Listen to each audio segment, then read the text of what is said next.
Good afternoon, everybody, and welcome to our second Youth Thrive Alive Forum. We really appreciate you being here with us today.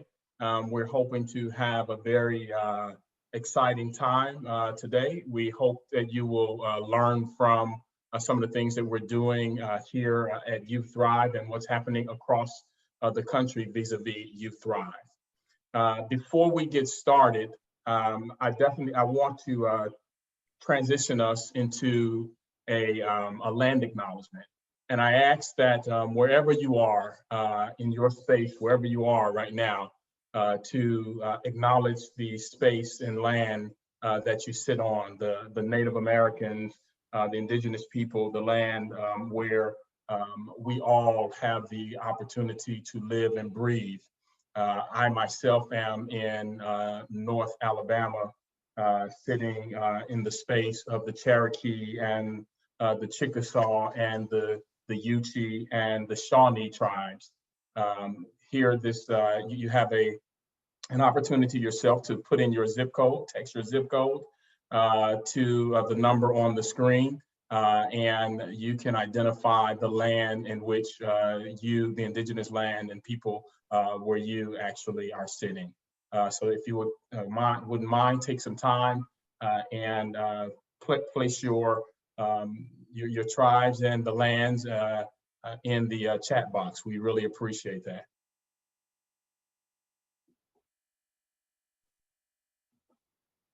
Just for a moment.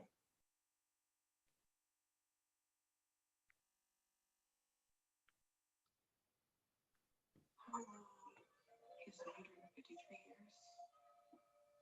15 decades and a few years. For indigenous peoples of this land, it is not a very long time. We can trace our ancestors back from this land for many thousands of years. But even before that, we know that there were beings of the year who welcomed us, who taught us how to survive. The oldest songs we know are the rock beings, and the many plants and their descendants are still here. And all beings who have long disappeared, but they entered through the traces they left behind. And then the other beings, the ones with paws, the hoofed ones, the crawlers, the swimmers, the winged ones, the ones invisible to the human eye. This is their territory. They allow all of us to live here. We're taking up their space. Just a moment. That's why we honor them. When the sun rises and when the sun sets, we honor the peoples of this land. It was the song of the Thank you so much, and you can continue to acknowledge yourself and the land as we go forward. We really appreciate you for doing this. So important, particularly in the times that we live now. It's more important that we acknowledge the lands that we sit on. I also want to, today is a celebratory day, but it is also a day of deep reflection for many of us, for lots of people. And I want to, I would be remiss if I did not call the name of Walter Wallace this morning. Walter Wallace, 27-year-old Black man who was had mental health issues and was shot and killed last night in Philadelphia, Pennsylvania, by the police. This is just another example of the insensitivity, the brutality that is happening to Black and brown people across the country. And when I think about Walter Wallace as a 27-year-old person, I think about our Youth Thrive population. I think about the young people that we care so much about, the work that we're all involved in to improve the life outcomes. We've talked about young people in these intervening systems like juvenile justice, child welfare, runaway homeless, et cetera. But if I just want to remind everybody that the Youth Thrive framework is applicable to all youth, all young people, ages 9 through 26 is the age frame. But Walter was one of those young people in that developmental span that we care about. We care about all young people, but I just want to acknowledge what we lost again last night. And I want to remind everybody that November 3rd is a week away. And I ask you to exercise your right to vote so that we can see the changes that need to happen in our individual communities and across the nation altogether. So again, welcome to the Youth Thrive Alive Forum. It is our second forum. We will continue to host these forums periodically. We will try to do them, scheduled to do them on a quarterly basis. It may be sooner than the quarter, depending on what we're seeing and what we're learning. There may be a particular tool or an interest that we want to address. That you may want to address. So as a part of our vast network of Youth Thrive, we ask you to continue to send us ideas. If there are innovations, et cetera, please send those in, and we'd love to highlight some of the work that you're doing that's consistent with the Youth Thrive framework. So today's agenda, we want to share with you, this is our world premiere of this fabulous video that you will see shortly. It is voices from the network, from the Youth Thrive network. You will hear and see what people are doing around the country around Youth Thrive. You will also get to utilize that video yourself at times. We will also share with you the Youth Thrive story, our story so far. So we've gone back to when Youth Thrive was started. We've cataloged that history. My colleague, Francie Zimmerman, who's here, has done a yeoman's job in developing that particular product that you will all see, and we'll share some of the information about that. Then my colleague, Jessica Pica, who is the Director of Communications at CSSP, not just Youth Thrive, but the whole Center for the Study of Social Policy. Jessica will come and talk about how to use both of these products, share some tips around the use of them, how to use it to educate people to use it for funding and to building and expanding your networks.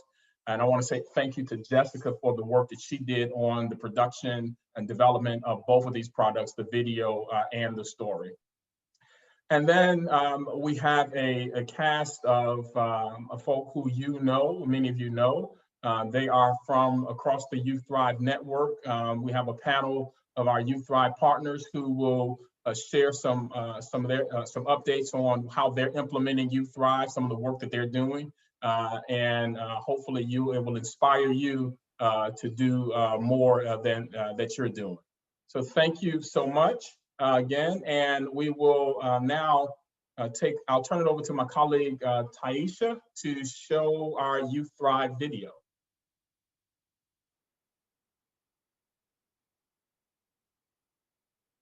It's actually going to be me, Leonard, a little surprise for everybody. All right, Jessica. I'm going to go ahead and do that right now. Thanks, everybody. Mm-hmm.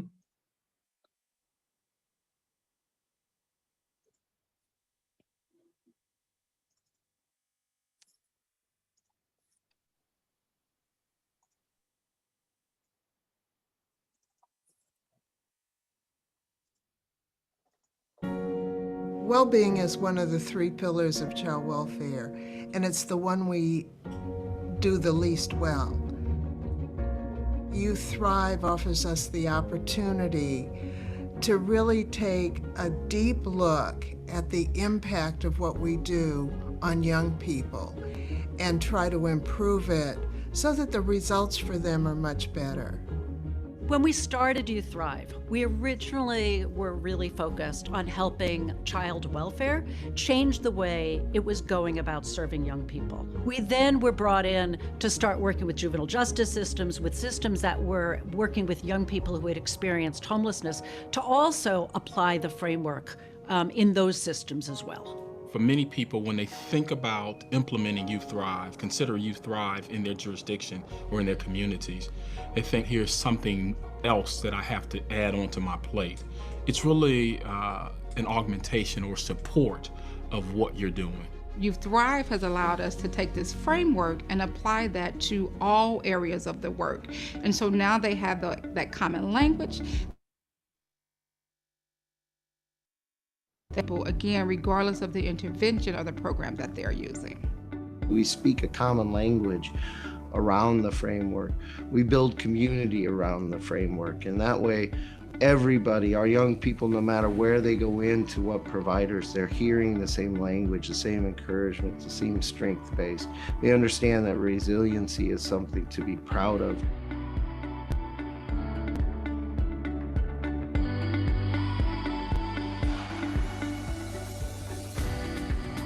The Youth Thrive work is important because it gives an opportunity for adults and young people alike to help build protective and promotive factors.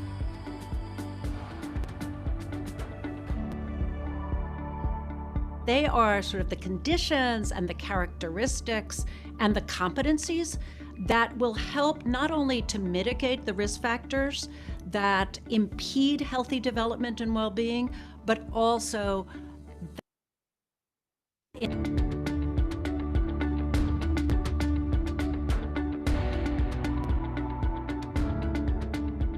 When I think about all 5 of the protective and promotive factors and how important those are as a young person and even as an adult, like, you need those social connections to survive and thrive, and also being able to call someone in a time of need. If I had these 5 things, then I know that I could make it.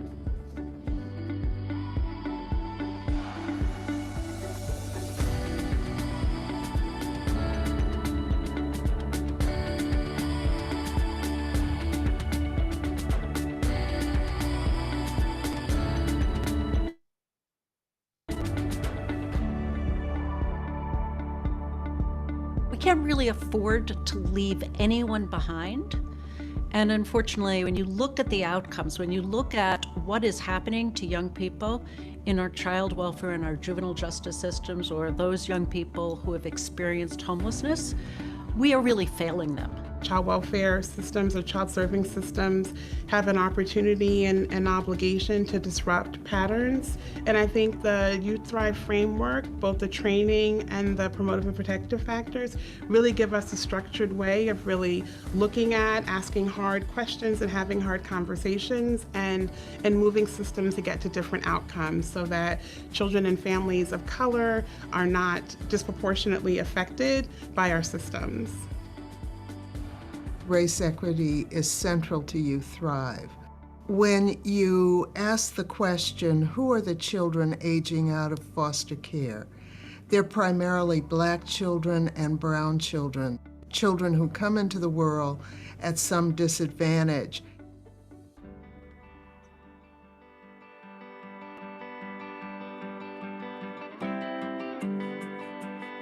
Racial equity is really centered. So first and foremost, that shifts how we train, because it's putting the people that are most marginalized in the center to think about, how do we talk about this first?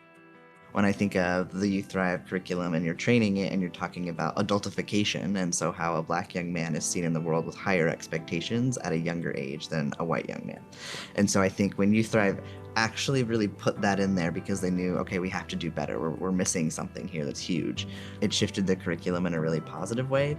For me, that's one of the biggest grounding parts in the Youth Thrive framework. I get really excited to be able to talk about bias and equity and not just through the lens of race. It's easy to see me as a person of color and assume that I have the diversity and equity work all together. And I don't think that's true. I think that we all have work that we have to do. Our goal is to get young people to a place where they have a strong foothold when they leave us at whatever age. And so I think being able to be intentional and deliberate in that work early on really helps to ensure that that foothold is secure well beyond the years of our involvement. We recognize that young people are actually already resilient, right? And so we want to be strengths-based, and we want to make sure that we're starting from a place of positive youth mindset and positive youth development. Youth Thrive definitely brings a fresh new look, and it helps move from what old child welfare has been to something new and give young people a chance to become successful adults. And it really helps the child welfare workers work with the young people differently. I would hope in 10 years that it would be the prevalent approach to working with kids all over this country. No matter what, that work has to be grounded in resilience, whether it starts with it or ends with it. It should just be a normal way of doing business where you're helping young people build their resilience. You're helping them understand the importance of social connections. When young people understand their own development, and when adults who are supporting young people understand the development of young people, it makes life much better for them. As we move forward, I think we're going to be much more assertive and much more deliberate about partnering with youth-led organizations that are playing a key role already in their communities, demanding change that young people need. All children should and families should thrive and do well, and as public systems, we have opportunities and obligations to make sure that all of our residents, especially those that are most vulnerable, have every opportunity to do well and to succeed.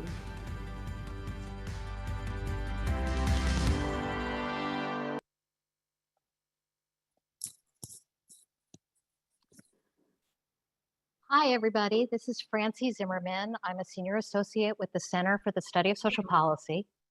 And I have the great good fortune to work on the Youth Thrive initiative. I have to tell you all that it just makes my heart swell each time I see that video, because it is just such a fantastic group of spokespeople.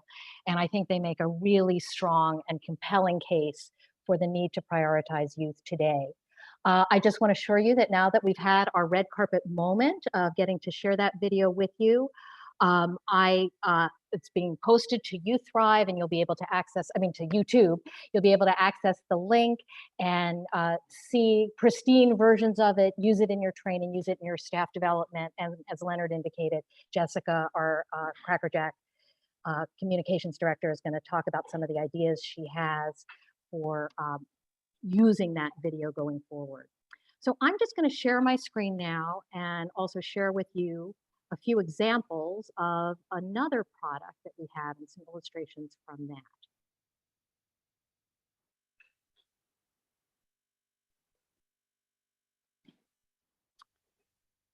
Okay, I'm going to stop sharing for a second because it doesn't want to advance, and see if I can get to us on the right slide here. Just be patient.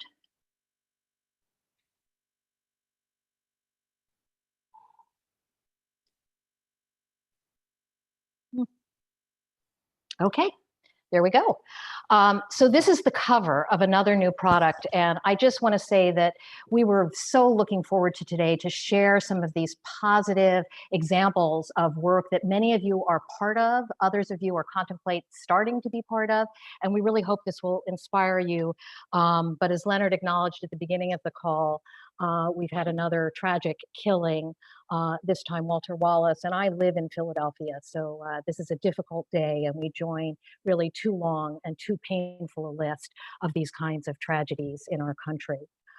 I have been thinking a lot about stories and the power of stories these days in the world that we are living in, and I thought this quote expressed a really important insight. Stories are the secret reservoir of our values. Change the stories individuals and nations live by and tell themselves, and you change the individuals and the nations. The story that Youth Thrive wants to tell is that all of our futures depend on today's young people and our society's ability to offer them equitable and meaningful opportunities to fulfill their hopes and dreams. We want to tell a positive story, emphasizing that youth and young adults bring new energy, new ideas, new insights, new values into every aspect of our lives. For the past 8 years, the Center for the Study of Social Policy, which we often use the acronym CSSP, has focused on addressing what happens to youth who are the most marginalized by society, specifically those who are involved in child welfare, juvenile justice systems, or who may experience homelessness.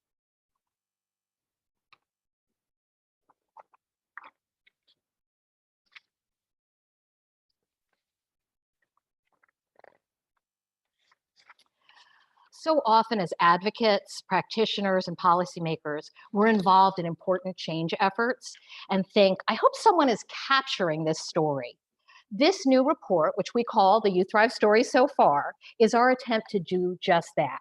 It describes the Youth Thrive initiative up through 2009, so we're talking pre-pandemic, and the efforts of Youth Thrive sites, national and local partners and young leaders to increase opportunities so that all youth have the chance to thrive. I want to take you back and ask you to be nostalgic for a minute. Remember that great feeling when you're a kid and you hear adults share a positive story about something you accomplished or something you were part of? Maybe a teacher talking to your parent, a coach talking to families after the game. It's still a magical moment when it happens even as an adult, when someone else who you respect puts something you care about into words better than you can. And this happened to me just a few weeks ago when I listened to a webinar. The topic was new approaches to probation. And New York City Department of Probationer Commissioner Anna Bermudez said that we are using the Youth Thrive family, which our staff have absolutely taken to and embraced. It has become a verb. Her expression that Youth Thrive has become a verb at her agency captured the essence of what we are trying to accomplish. The Youth Thrive story assembles a host of examples of what it looks like when Youth Thrive becomes a verb, because there are many and varied ways that the Youth Thrive framework and the 5 protective factors it's built on can be put into action. As many of you know, and some of you are learning today, Youth Thrive is not a singular program model. It's not one specific intervention. It's a collection of strategies, of tools, of training, of techniques to see, hear, respect, and partner with youth and their families and loved ones. The story draws from the experiences in our sites, New Jersey, Georgia, Vermont, New York City, Nebraska, and Brevard, Florida, as well as special projects in Westchester and St. Louis. The report highlights positive trends about youth and tries to avoid the damage imagery and deficit descriptions that all of us often rely on when we're trying to make the case for prioritizing youth. There's a timeline and a brief narrative that outline major Youth Thrive activities and list all of the Youth Thrive tools and resources for implementing policy and practice changes. The heart of the report is a mosaic of examples, specific policy and practice changes made by Youth Thrive leaders, from changing the way youth are welcomed and treated at first interactions, to new ways to assess and build on youth strengths, to new case planning documents, to changes in language and values, and lots of new training using Youth Thrive's curriculum on adolescent development. Our hope is that these illustrations will spur those of you who are new to Youth Thrive to identify and select a couple of new ways you can improve youth services. And for those of you who have been with us for a lot of this process and journey, that it will give you a sense of accomplishment and pride in what you've done, and also spur new ideas and thoughts of things that you can use.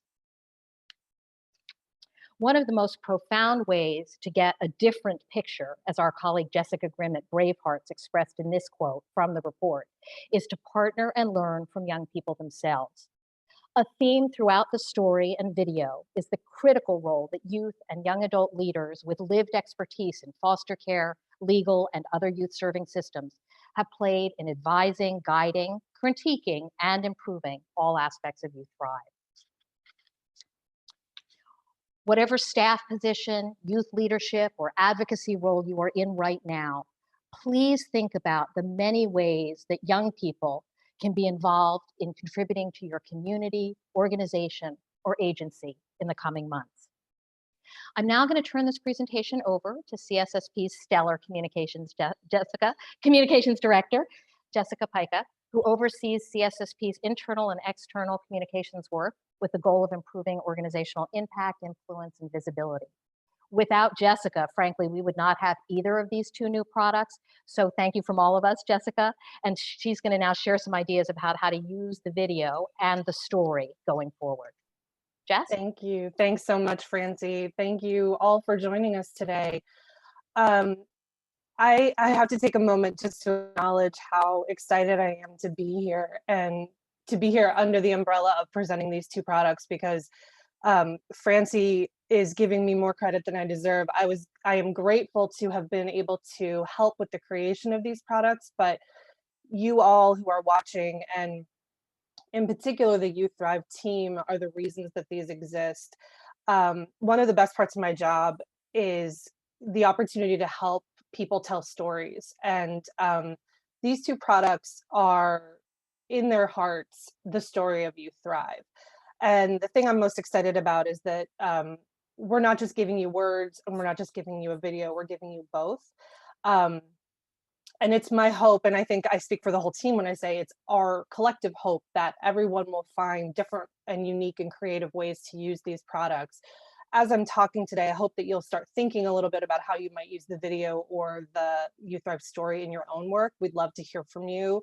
But in the meantime, I'm going to just do a quick overview of some of the ways that we'd like to suggest that you could make use of these products in your everyday work. These products tell the story of Youth Thrive, but they can also tell the story of your organization's work. And so we want to offer some suggestions on how you can use these tools to educate, build relationships, and fundraise. Next slide. So Jess, I'm going to just tell you that my screen has frozen. You know what? I've been having the exact same problems on my end, Francie. I do not blame you. So we're going to just try it this way. Perfect. Welcome to 2020, everybody, where technology is not your friend. Love it.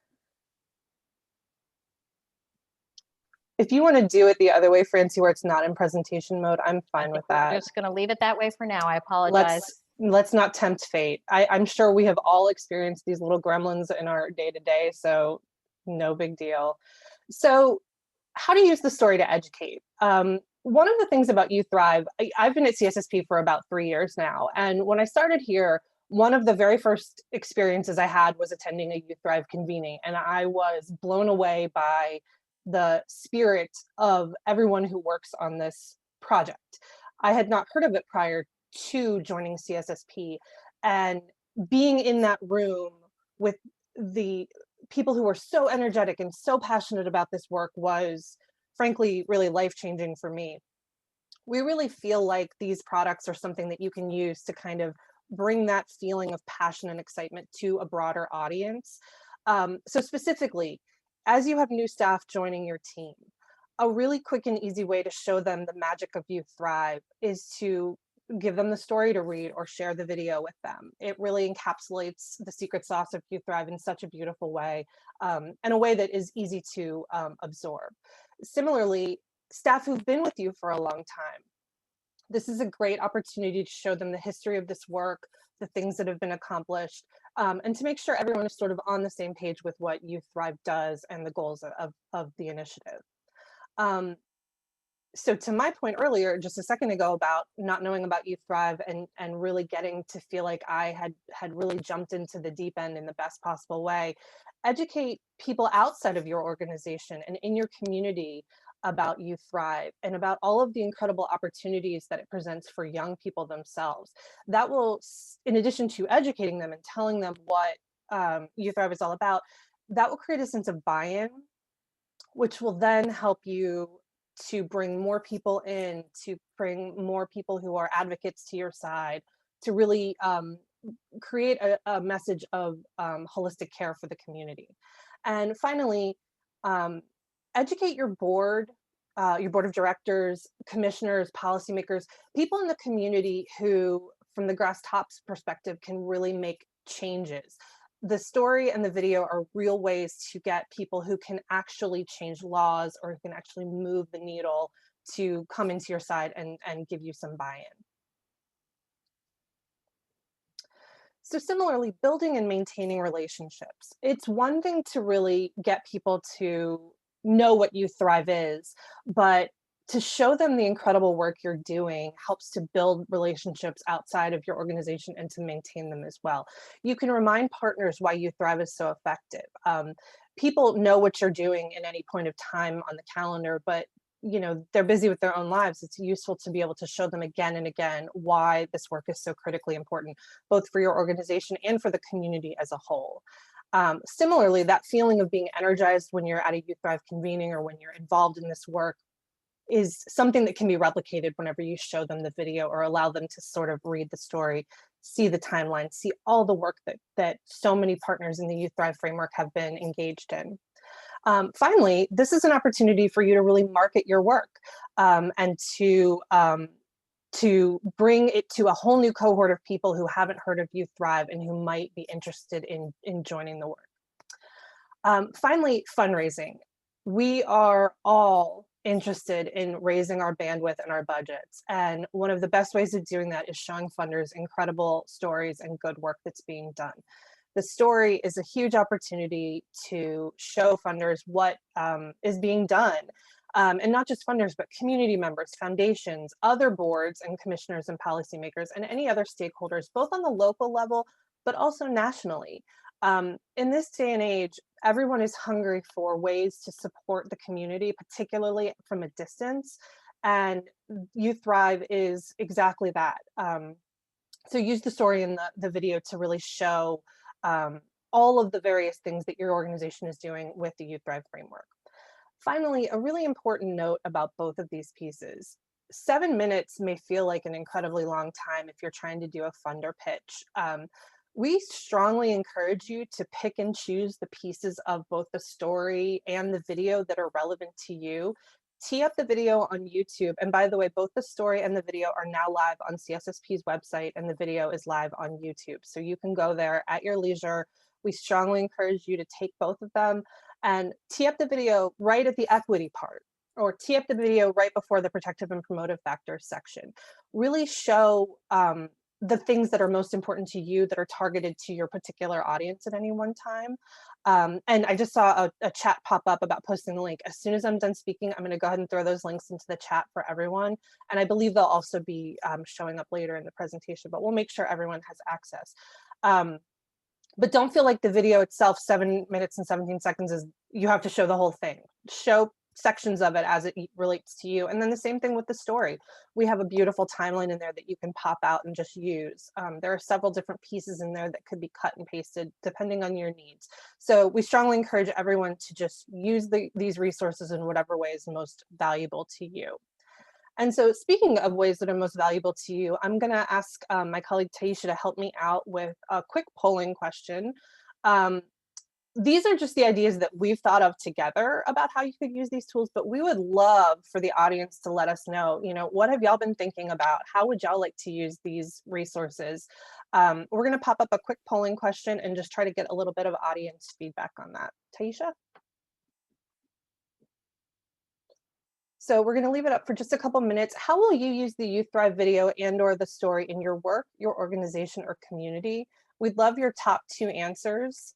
So just go ahead and start clicking in there as soon as you're ready, and I believe we'll see in real time how the answers are showing up. Love it. This is great. So far, it looks like education and inspiration and training and professional development are leading the pack, which is exactly what we had developed these products for. So this is really, really great to see that y'all are planning to use these things in the way that we had intended. The other thing that I'm going to just scroll down on my screen because I'm not seeing all of them even. This is really great. To increase awareness, wonderful. As you're thinking, these are just some of the ideas that we came up with. We'd love you to populate the chat with any other ideas. And if you need technical assistance with using the video or the story, we would welcome you to reach out to youththrive@cssp.org. I'm always available to help, as is the rest of the team. So I plan to use the survey to measure progress. Awesome. Thank you, Joseph. That's a really excellent way to create some benchmarks and to start planning out how you'll move forward. So just looking quickly again at the poll, training, professional development, or orientation with staff looks to be the winner. And again, educating and inspiring, followed by supervision and coaching and fundraising and awareness. Thank you so much. Yes, ma'am, Francie. This is Francie. I just wanted to cut in and say that for those of us who have been longtime Youth Thrive trainers, we've been using a different video that talks about the 5 protective factors. And we think that this one, as you saw, and you can look at more closely when you watch it on YouTube, covers all 5 factors. And we think it's just a more updated and sort of current looking version. So those of you familiar with the old Youth Thrive video will still have it available to people, but we think this really can supplant those for a lot of the training uses. So I'm excited to see that so many trainers are already thinking about how they'll integrate it into their work. That's fantastic. Absolutely. Well, on that note, I will go ahead and put myself on mute. Thank you again, everybody, for joining us. And I'm going to go ahead and pop those links into the chat right now. And Leonard, I think we're going to turn this back to you and ask you and our delightful panelists to go ahead and turn your cameras on for the panel part of the day's presentation. Yes, thank you. Thank you, Jessica. Thank you, Francie, for sharing those exciting tools that we have here at Youth Thrive. And hopefully, as evidenced in the polling, many of you are finding ways that you can actually utilize those tools. So we have what I think is a star-studded panel today to talk about the work, the implementation efforts that they're doing around Youth Thrive, the roles that they have individually in their states and wherever they are across the country. Some are doing some training. But let me start by introducing just a short introduction for everybody, and then their bios. You can find their bios. I believe we have them in the email. Where was it, Francie? I'm sorry. I thought you were saying something, Francie. I'm sorry. Nope, I'm good. Okay, yeah. At any rate, you will the invitation or the email you received from Taisha, the last one you received from Taisha, their full bios are there. But let me start by introducing my good friend who we've been doing work together for quite some time over in the Great Plains, over in I guess it's the Plains. Is that the Plains, Jason? In the Plains of Nebraska. So I want to start in the middle of the country with Jason Feldhaus. He's the Vice President of the Connected Youth Initiative at the Nebraska Children and Families Foundation. Welcome, Jason. Thank you, Leonard. Good to see you again. Good to see everybody. Thanks for joining us this afternoon. Like Leonard said, I'm with Nebraska Children and Families Foundation, and we are a statewide organization that work with transition systems so that young people can transition out successfully. Thank you.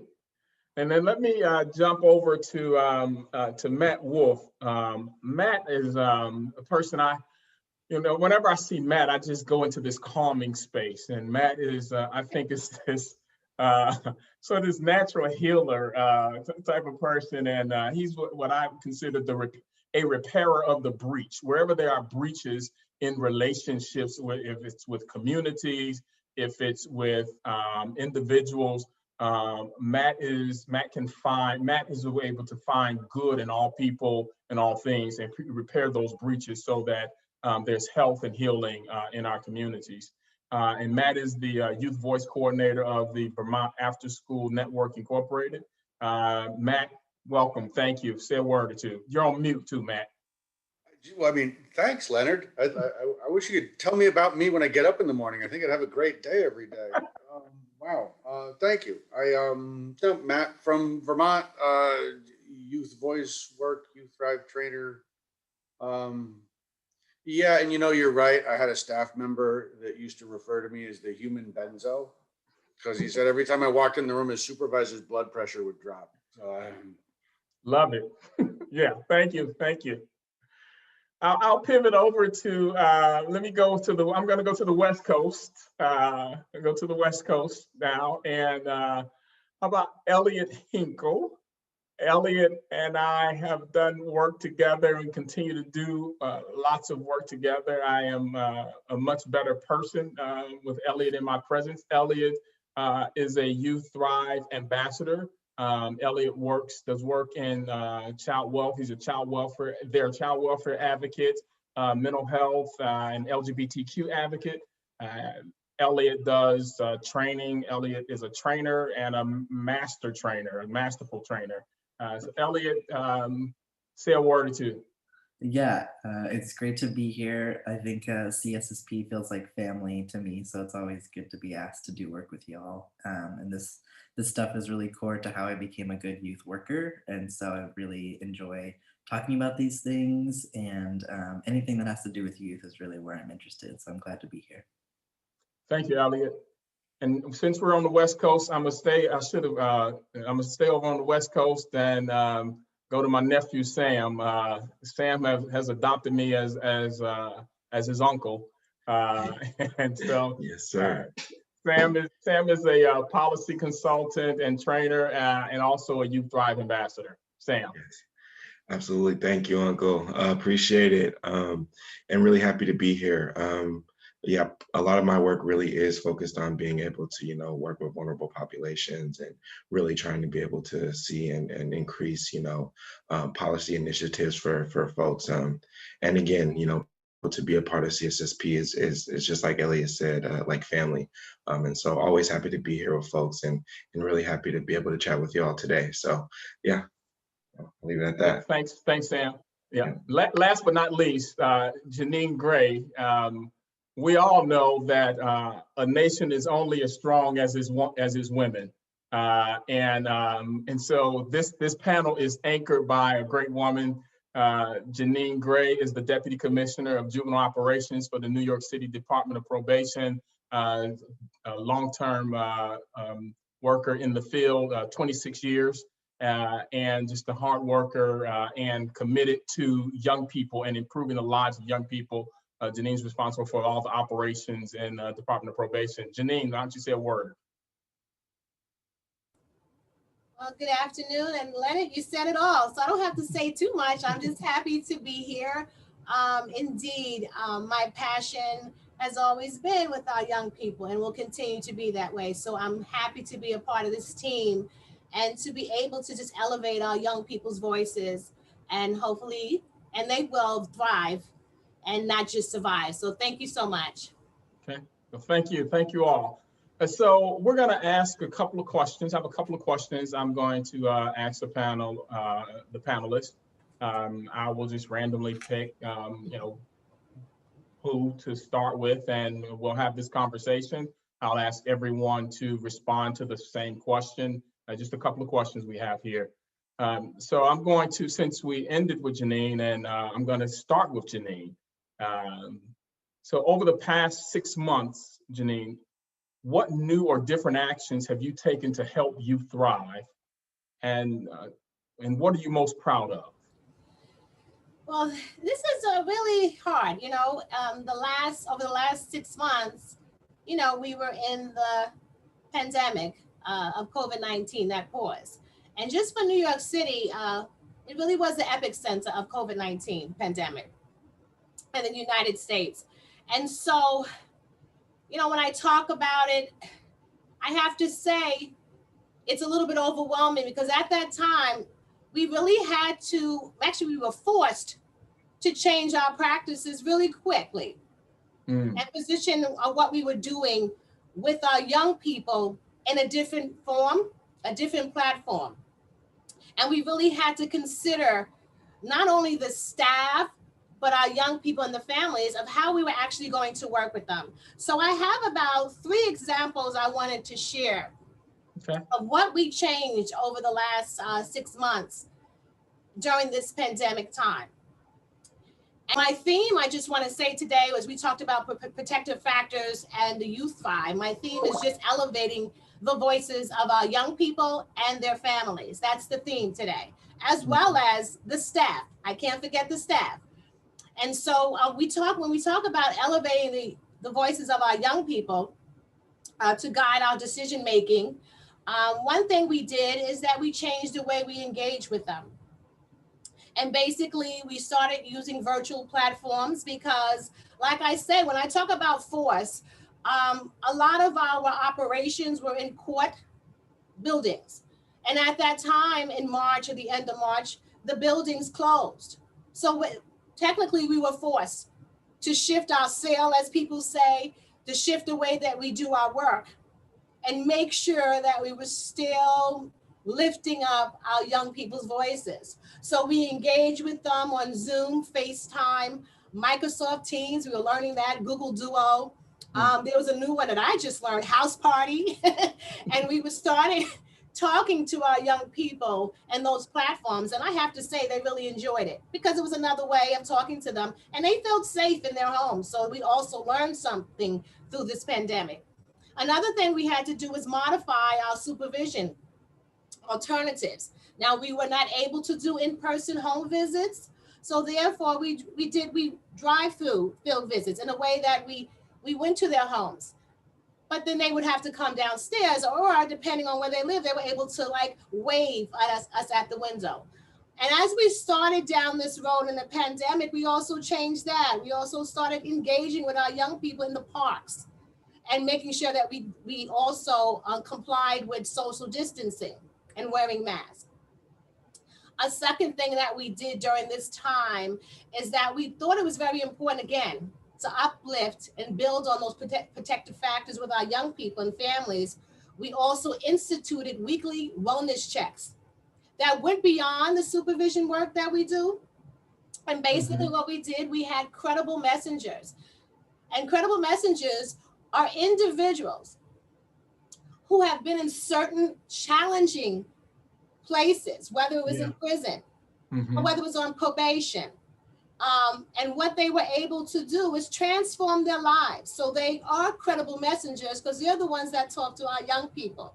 They're the ones that really can connect with our young people. So they were actually reaching out to our parents. We have parent coaches as well that are credible messengers. And those parents can relate to our parents because their own young people were either in the juvenile justice system or in the child welfare system. And so they would reach out to our parents to see how they were doing. And we also had young assistants who conducted wellness calls with our young people. And I just wanted to say the purpose of those calls, as we lift up the Youth Thrive guiding principles, we talked about self-care, we talked about strengths, and we talked about social connections. And also we talked about things that they were facing during this pause, the trauma that the families might be going through. Right. So our questions related to how are you doing? What do you need? What technology do you need, especially for our young people, because they were going to school? What technology do you need? And so we would buy that for them. Do you need food? Do you need PPE? And then lastly, certain things that we did in over the 6 months when we talk about this pause is that during the summertime in New York City, we had SYEP. And that was one thing, we wasn't sure if we were going to have it this year. SYEP? SYE, Summer Youth Employment Program. Thank you. That is something that our kids look forward to. Mm-hmm. And we knew that we could not disappoint our young people. That was just not something that we were not going to do. Yeah. And so what we did is that we created a neon summer program for our young people. And that was important for them to thrive. And what we did is we had a 6-week program for youth 14 to 24. And what was so exciting about this, it didn't only include the kids that were on probation with us, it also included their siblings, and that was amazing. And it also included kids in the community. And so this was a stipend-based online programming. And what it did was build skills to succeed. It also explored their talents, and it also explored some of their leadership skills and their job readiness skills. And the kids loved it. I want to say the last thing I wanted to say is that the facilitators for this online programming were probation officers. And they volunteered their time, and some community providers were also on it, and some kids that we knew that needed a summer job were also helping out. So I want to say this, Leonard, when I thought about this question real quickly, there were so many things that I could share today. Sure. But I wanted to narrow it down to 3. But we did have to really, really shift our thinking to make sure that young people were thriving, to make sure they had a healthy development during this time, and to make sure they were doing well. And that's what we did. And I have to say that we did it well, and we're still in it. So thank you. No, thank you, Janine. That sounds fabulous. That's some amazing work. You know, I heard a couple things. One that just jumped out at me and is this level of empathy in the midst of this pandemic, right? And it's sort of this innovation that was innovations that was sparked by this tragic situation we all find ourselves in. And the empathy that is poured out from the Department of Probation, and it's the stuff that we all need and we all should be experiencing with young people across the country. So thank you so much. And the Summer Youth Employment Program, I've seen a couple of those similar things. One in Chicago in particular, where young people were hired, and they were checking in on the elderly. So it was sort of this bridging the gap between generations. And so they would pick up the phone, have phone calls with the elderly, so that those elderly folk who were feeling isolated were no longer as isolated, and that they had young people that were caring for them. And it helps in terms of that ongoing relationship in the community, so that there is value in the elders in community. So thank you so much.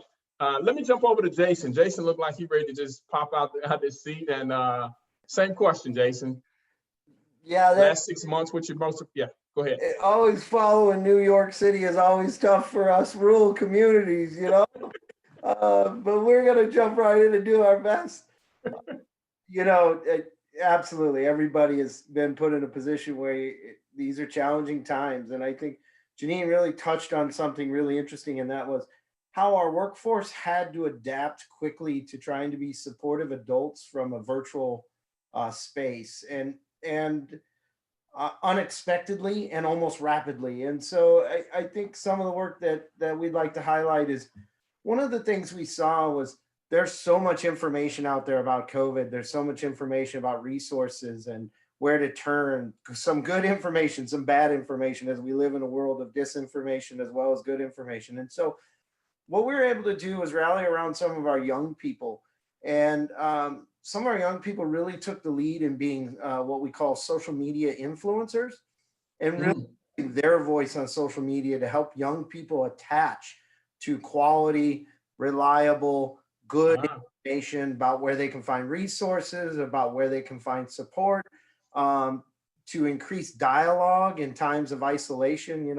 March, April, May, those times we were in our homes. That interaction, I think, was so valuable, and it allowed our young people to lead that conversation, but at the same time have then other adults or providers to lean on too, because then they were carrying, as social media influencers, a heavy burden also of being that contact point, for being that place of dialogue. And so it really, I think, shone through kind of the resiliency that we really preach about, and the social connections when it comes to Youth Thrives. It really built off that, and that young people were that connector, but they also had somebody to connect to. And we could work through what were the barriers young people were facing through those dialogues, and then systematically address those on the outside. So that was one of the things we were pretty pleased. That's nice. Yeah. We ran into right away was, like all states, like the entire country and basically the entire world, employment came to a grinding halt. And we had a lot of young people. We have extended foster care in Nebraska. And those that were aging out were even at a higher risk of vulnerability than ever before, in that they were aging out into a job market that was collapsing. And were now then forced to lose their stipend that they received from the extended foster care. They no longer had health insurance through Medicare or Medicaid. They really were put in a vulnerable position. So we were able to go and navigate those waters through the help of our our governor's office, our Department of Labor, and the Department of Health and Human Services, where we created a partnership where we call it the Goals Program. It's a pilot program where those that were aging out of our extended foster care, the Department of Health and Human Services continues to provide Medicaid and their health insurance. We were able to find some private funding where we continued that stipend, that living stipend, so they had income and a way to maintain their housing. And then we also connected to the Department of Labor so that they were getting job training and access to post-secondary support so that we could get them enrolled in school or find that trade or get them into a position that was open to work while still continuing to support them, because we really found that those that were already connected to services, we could continue to support them, but those aging out of these systematic or the system controls, we're really in a vulnerable spot. And so we're really pleased with how the Goals program right now is turning out. And it's a great partnership across state systems to try to support better outcomes. And so that's one of the other big pieces we did. And then the last one, and it's not to belabor the point at all, but really the idea of how do we transition coaching from both, and Janine touched on it, how do we still have human contact and make sure young people have what they need to thrive, as well as still keep our workforce and their families and them safe. And so we worked really hard around accessing online mental health services, making sure that young people had computers, phones, data systems, upgraded phone services so that they could access those types of services online. And we really had to take a look at the deserts, our state alone is extremely rural. And so broadband in some cases is really weak.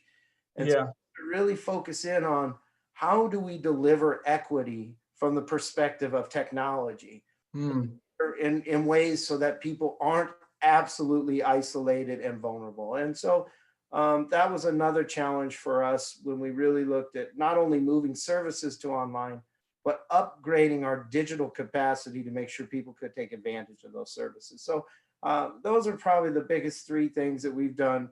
Litany of other things, but at least those are the big three that I believe my staff have done an amazing job of confronting and working on. Thank you, Jason, so much. You had some comments. They love that idea about influencers, and it makes a difference in that, those social connections and those people who have that trusted relationship with others. So thank you so much, and we appreciate it. Let me pivot over to Elliot, and we'll go from Elliot, then Matt, and then Sam. Yeah, thanks, Leonard. So like everyone else, of course, I've been in COVID, and my primary work is, I live in Portland, Oregon, so I work with some rural counties in Oregon on a youth mental health grant through SAMHSA. And figuring out how to do services was actually, in some ways, harder before COVID. So COVID was great because it forced insurance companies and others to say, we're going to provide telemental health. And they weren't willing to do that before. So it opened up a really great opportunity for us to interact with young people who there was not that connection with before. But it was interesting to notice young people who had come in person were not necessarily the young people who were coming virtually, but we were getting a lot of new youth who were virtual. So that's been kind of interesting to pay attention to, and figuring out like the technology equity of how do we do this, especially on a government grant where we can't buy technology for young people. So what are other ways that we can try and get them access to the things that they need? Some other things that we've done is we did a virtual youth summit that was really fun, because there's been, I think, Zoom fatigue. Probably everyone's felt it. And even with young people, how do I keep you still interested in this screen and what feels like a meeting? But finding opportunities where we were getting youth together who would not normally meet each other in their advocacy work. So foster care group, and then mental health advocates and juvenile justice advocates, and bringing them together. But then for myself as a person with lived experience that got a lot of my experience in advocacy just from doing it, it's really been a goal for me to get those young people in front of like senior officials basically, and making the safe space enough that it's almost like practice. So they're asking the real questions they have, but they're given the space to fumble or ask a weird question and know that like there isn't this massive audience of adults there also. So that's been really cool to build on that, because I think virtual or not, those are skills that they need for themselves. The other things we've done are trying to do some things that are just for fun instead of just focusing on services all the time. So movie nights with the streaming services where everyone can get on and watch a movie at the same time, because I think overly focusing on what's the service I'm giving you was losing out on just the fun connection for young people to connect with each other or with providers. So that was really important. And one of the two more things I'll share is I really wanted to focus on making sure I could pay young people with cash or basically direct deposit rather than gift cards, because in the time of COVID, money was even more important for young people who were just seeing it disappear. So if you're able to do that, I would highly recommend pushing back, arguing about the barriers, and then getting them out of the way, because it makes a huge difference for young people right now. And the last thing is a project I'm working on that I'm really excited about, which is a youth resource map. The goal is to map out the resources for young people about 16 to 25 years old. Because if you Google youth services, even in Oregon, you're probably not going to get a really great picture of what those are, or the nuance about who to talk to and what age limit there is. So we're working with a group that basically does it as like volunteer, kind of like a hackathon type of thing, where they're giving us their experience to help us build a really great, robust resource map. So I'm really excited about what that will be. Yeah. Thank you, Elliot. Was that Matt? Yeah, you want to hop over to me, Leonard? And that's awesome, Elliot, about the map. You're right. You can't, like, you got to build that stuff. You can't find it. So obviously, I want to quickly just reiterate what folks have already said about, especially being a rural state in Vermont, like Jason, we had to figure out how to get people devices, how to get people service so they could participate in school. A lot of people needed meals. We had school buses driving food around, like all kinds of different things. And so I think, in the whole, telehealth or telemedicine thing, I think the aspect that I think I want to try to focus on for my part of this is similar to what Elliot was saying about kind of having fun, just connection. Had some real, well, first off, immediately we had like a weekly field call for youth service providers. My apologies that we have a guest. Where we involved the Vermont Department of Health a lot, so that we were making sure we got concrete and up-to-date information, given all the misinformation that was swirling around. And then through that, really tried to hear from folks, and you could do it statewide because it's all on Zoom. What the issues were, and among many things I won't get into in terms of, people being sort of trapped in their homes and what home life might be like, and all kinds of levels of concern is, to bring it to a Youth Thrive lens is that social connection thing. We're really scared, in a remote, isolated state, people being isolated, getting misinformation about stuff, maybe not having the internet services they need. So I think people really got creative around, like Elliot said, movie nights was a great one. Virtual trivia nights started up. I had a couple of, we had a couple of youth centers where the staff walked around town and like made a scavenger hunt. And so then it was like this like photo thing where they put this contest out, by, whatever, 5 o'clock tomorrow. And kids would walk around by themselves and take pictures of themselves at the different points that were set up in the scavenger hunt and move through it and to see who could get to the end the quickest or whatever. I thought that was really creative, because then they would share it. They'd have like a Zoom meeting and share their pictures and talk to each other. And I thought that was really, really cool. There was also some stuff driven by the youth themselves where they really wanted, some of it was art projects, some of it was some creativity or games or things. And so we had organizations that got in the habit of like these like giant Rubbermaid tubs, and they'd drop stuff off at people's houses, like art supplies or whatever, or maybe a board game or a something. And they had a prescribed time on Zoom where they would do an activity, or they would do the art project and then share them on Zoom or do whatever. So we tried to, especially in those first early months when we were really not having any contact, to try to, engage youth and what do you want to do, just for fun and to connect and to feel like you're part of community when you're out in the middle of nowhere. But also have some kind of contact, whether it's art supplies that we had to sanitize and do whatever, all that kind of stuff was, it was just really, really cool. Because I think it was hard for, the whole Zoom fatigue thing. It's hard for kids to want to show up just to talk about something else. But if you're sharing an art project or talking about the movie you watched or whatever, there was lots of cool stuff. So anyway, the one big thing that I do want to talk about, point of pride, and then I'll stop, is this past legislative session, we had a youth bill in the legislature in Vermont. So we were trying to develop a legislative youth council in Vermont. And as soon as COVID hit, that tanked. The legislature was just all about how do we help everyone survive. Right. They didn't have any time for any, the youth bill, even though folks were interested. Part of that initial bill, the representative that put it out there said that she wanted funding for a year to bring a group of youth together to talk about what a legislative youth council should look like and how it should operate.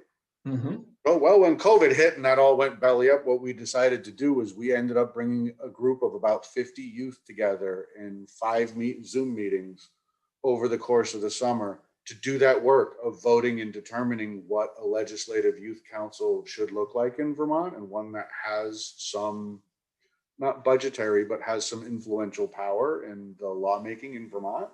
And we just found out last week that the representative that had proposed the original bill accepted all the work our youth did this summer. And she wants to put the bill in this coming legislative session with what our youth planned and talked about and voted on all summer. And that's what I'll be doing at 6 o'clock tonight, is celebrating that with those folks. So hey, that's a lot of that's something to celebrate. Yeah, way to go. Yeah, big time. Thanks, Leonard. Yeah, thanks. Sam? Yeah, absolutely. And so I just want to acknowledge all the amazing work my peers are doing and colleagues are doing. It's absolutely fantastic to see. And so for some of the work that I've been focused on has really been, again, around in being able to kind of support folks in the midst of COVID, right? And so thinking about that support on a state level, being able to work with, the state advisory boards and, some folks within like our Department of Children, Youth and Families to be able to really allocate funds and resources for young people to be able to be supported during this time, and being a part of some even national initiatives to think about how we can continue to again, support young people as especially, those young people who are really in that transition space, right? And so again, to kind of bring it around to Youth Thrive and what we know about that adolescent development, right? And how really traumatizing some of these experiences has been for young people who are really in that 18, 19, 20-year-old space, who maybe were at campus, college, universities, had to really think about how they are going to deal with their living situation, or how they, having to go back home and, who to go home to, and that type of stuff as well. And also thinking about, young people who are suffering from homelessness as well, and thinking about how we can continue to really provide services, really, what we're calling it here is from yes to yes, right? And so from when a young person says yes, they want housing, right? Being able to get them to meet the appropriate services, so that on the services side, they always say yes too, right? And so whenever that young person is ready, services will be ready to be able to kind of take them in and to be able to provide them housing. And so again, there you go. You froze for a second, Sam, but you're back. But yeah, so again, really being able to trying to think about how policy works in that regard. I'll do a shameless plug. I've been able to, fortunately, kind of create my own lobbying firm, and that focuses on state and national work, and have really been working with a lot of different entities to be able to think about how we can continue to support young people, and to support, how, again, during this time, how can we make sure that some of those more vulnerable people are really supported. And getting, Elliot kind of alluded to it too, getting cash into people's hands. I think that that's something that we oftentimes, a conversation we really often avoid and don't really want to, it's can, make people uncomfortable or whatever, but really is as easy, as accessibly as possible, being able to get young people with the, some cash support so they can, make it through these trying times. As, we think about things like moratoriums ending and things like that, how do we make sure that young people are really supported and ready to be able to kind of get back to it? And again, thinking about employment opportunities communities as well. That was me previously mentioned also. How do we allocate those resources and funds too? So as we continue to gear up for our legislative session in January, those are some of the things that we're continuing to talk about and address, and really have been addressing as well over the the last few months here too. So yeah, just being able to make sure that the folks who really need it the most have the supports that they need, and again, really just wanting to make sure that we kind of focus in on and help to make sure folks stay resilient during this time. To again circling back to Youth Thrive. Always love how you bring it back to Youth Thrive and resiliency. Yeah, so thank you all for that, for those answers and your responses, and what you're doing, have been doing for the last 6 months, what the work looks like. I did hear a couple things. One, I really heard that I think it was Plato who said that necessity is the mother of invention, right? And out of necessity, there have been so many innovations and creative ideas that have come out in your jurisdictions, in the places that you're working. And so we should applaud that. And at the same time, as we applaud that, that should also tell us what our bandwidth really is and can be. And how do we look at what we've experienced now and parlay that into the political will that we need to do the right work in our communities with young people. The other thing that I heard very, very clearly was creating these sort of natural interactions with young people. And Matt, I love when you were talking about the scavenger hunt and the other things, the games and movie night, all those things that you were doing with young people. And it wasn't that you wanted to connect with young people to go through their treatment plan.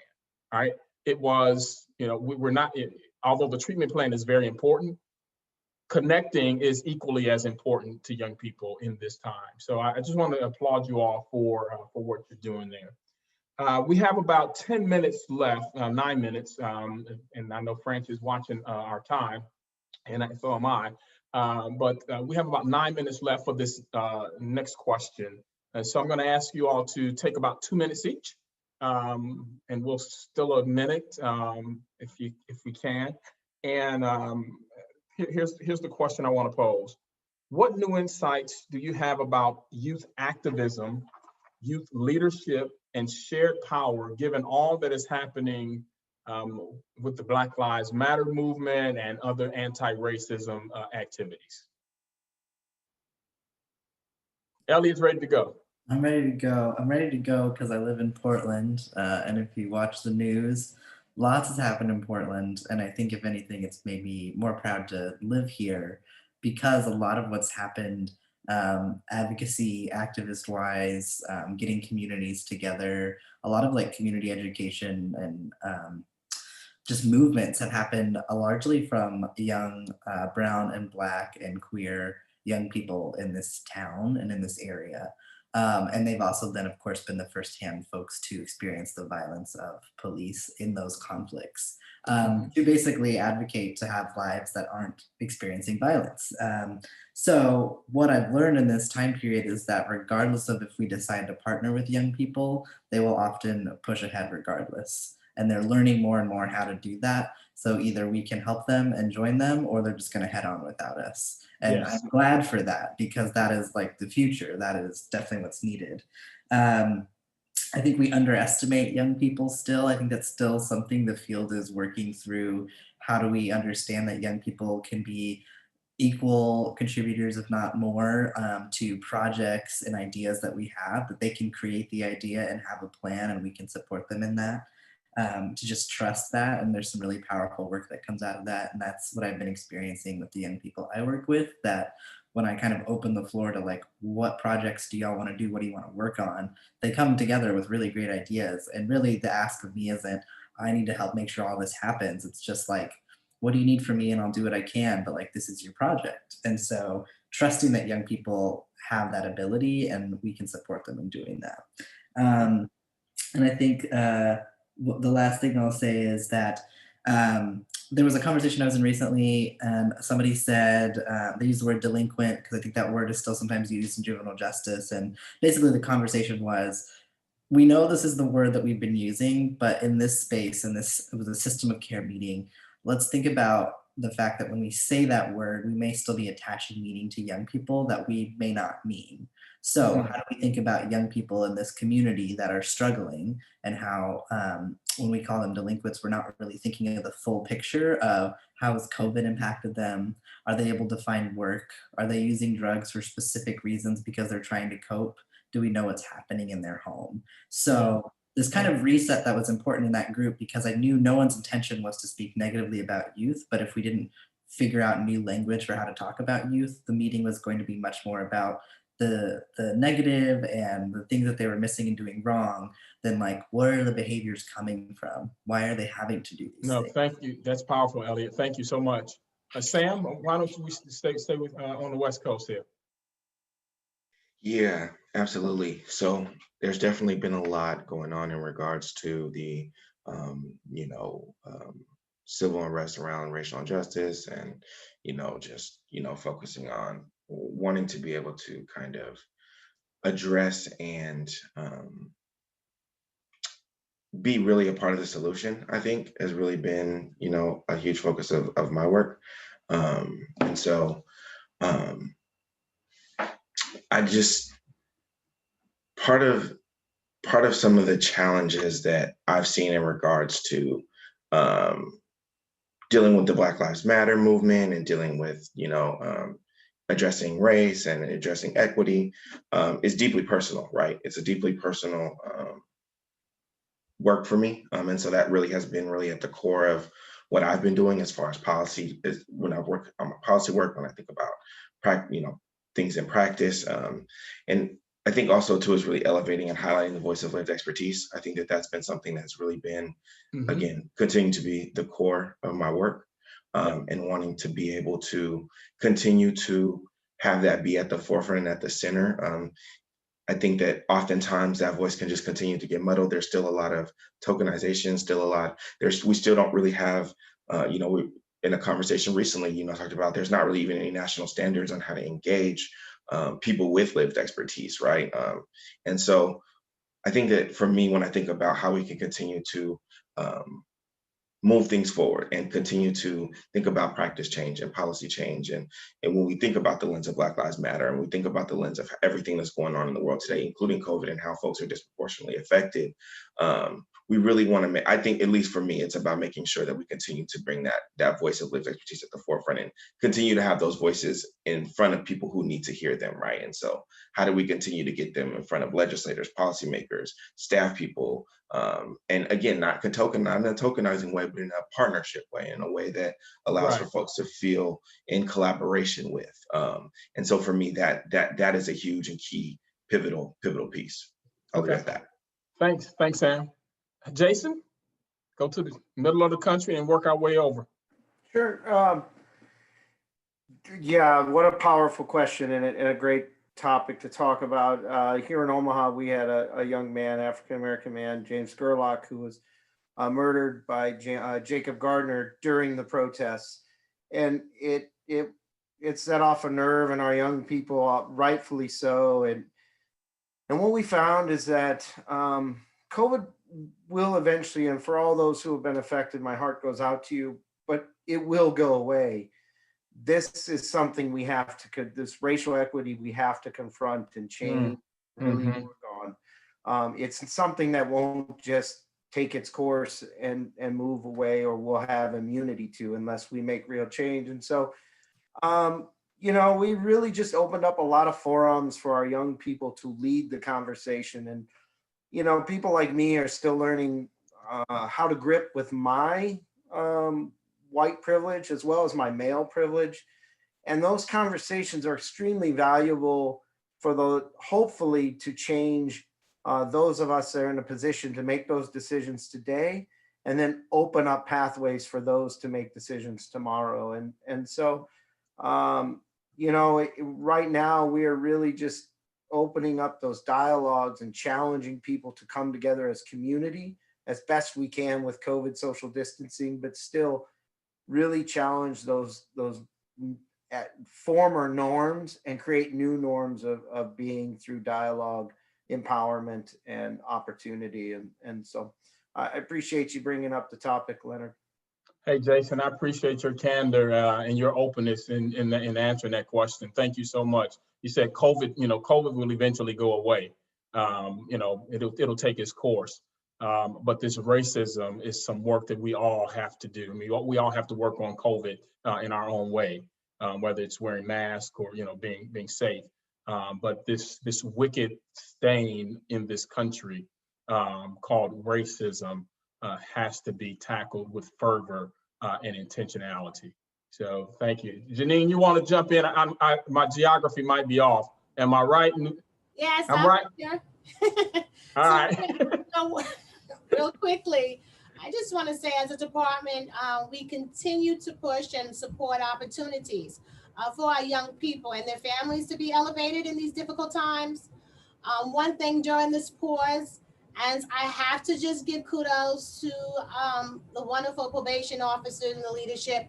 I have to say that we are considered essential staff, and we never stopped working during this time. And so our staff showed up and did the work. But what I want to say during this pause, one thing we continue to do is to have girls groups and boys groups that are run by our amazing probation officers as well as credible messengers. And that gives the young people space to safely discuss their thoughts about race relations in this country or any other thoughts they have during this pause. So we have been using that. We've been creative, doing that, engaging, doing projects around that, just to make sure that these young people have a voice.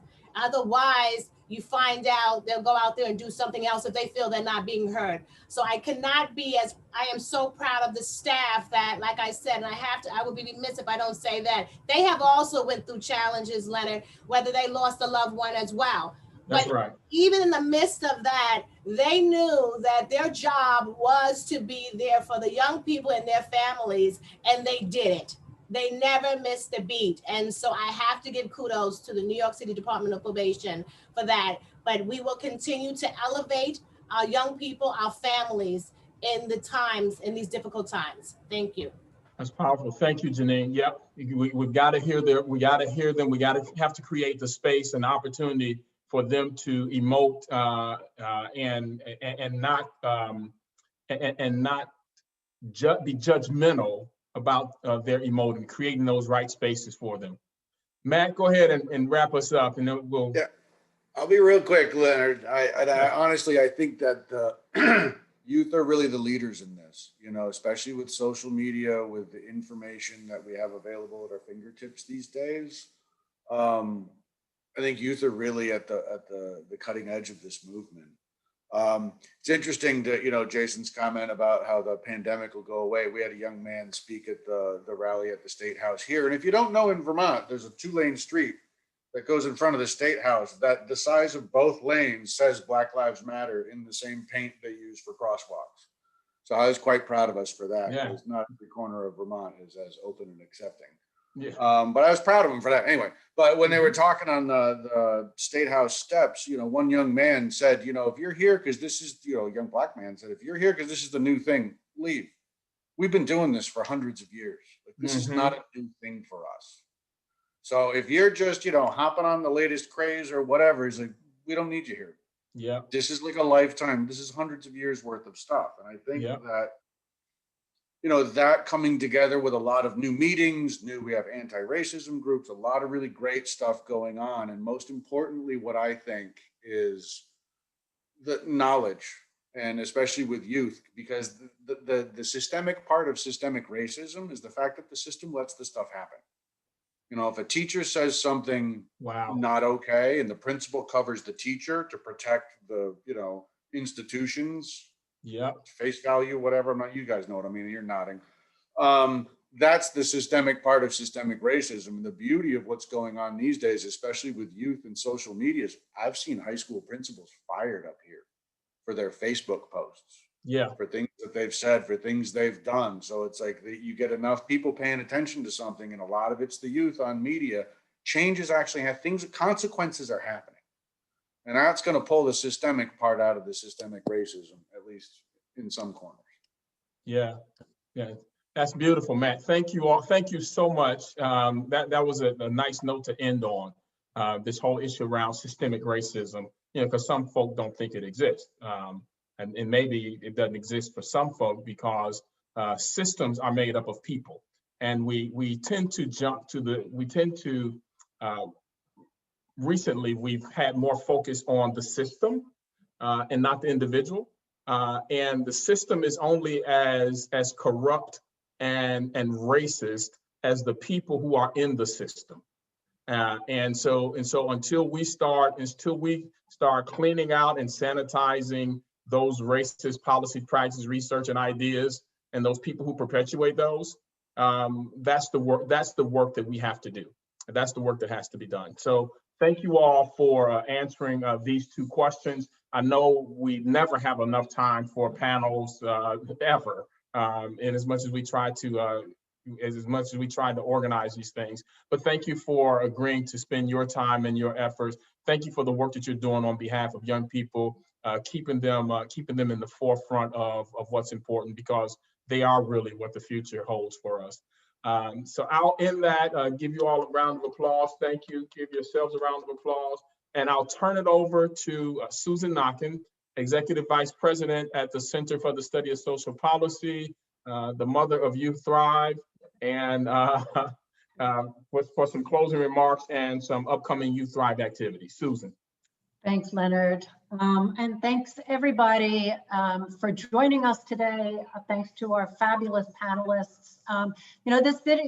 This webinar today was really sort of a past, present, and maybe beginning look at the future. And so, I think everybody talked about the importance to sometimes take a pause and sort of look at where we've been, what we've learned.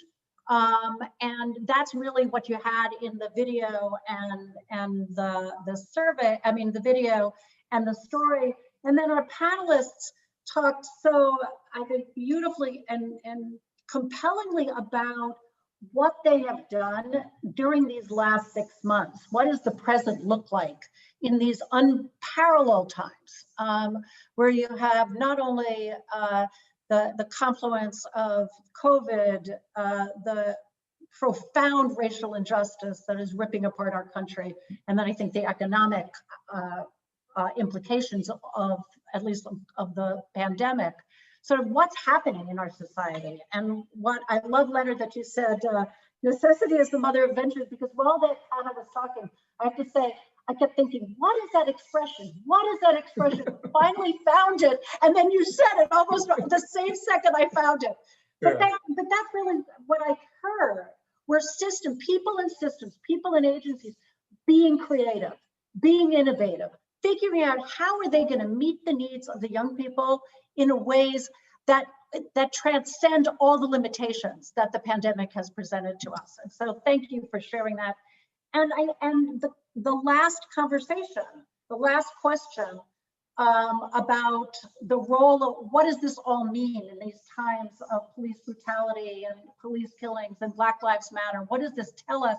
What it tells us, frankly, and I think everybody, the panelists said this, was, young people have been at the forefront of almost every, throughout history of every social movement. That has never been more so in these last 6 months. And yes, it is time to either join with them as allies and help them, or get out of the way, because they are moving forward. So thank you for that.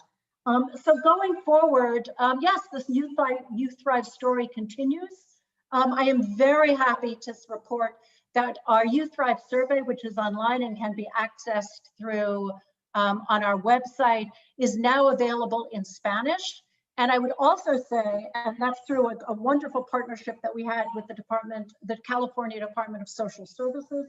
And they have also provided translations in Arabic and Farsi, Swahili, and Tigrinya, which is available as paper, paper translations.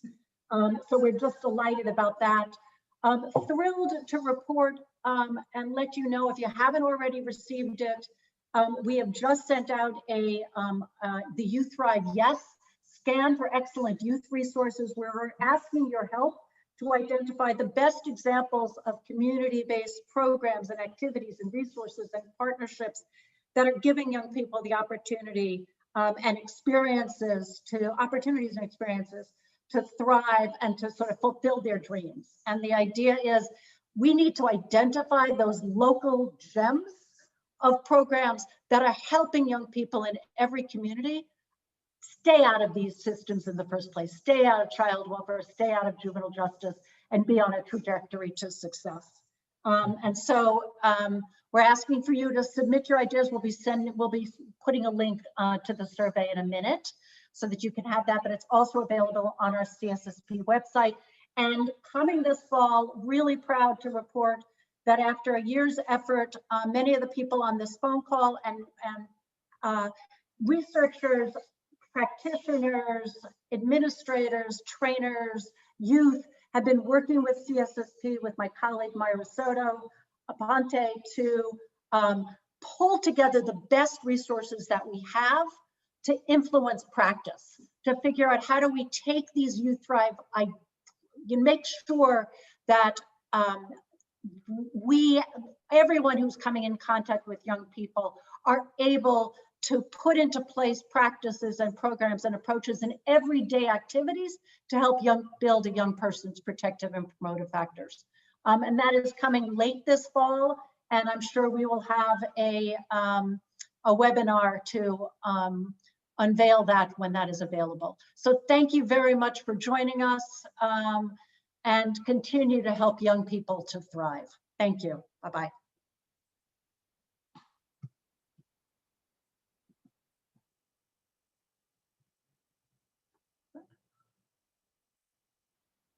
Francie, I don't know if anyone else wanted to make a last minute. That's it. Thank you all. Have a great day.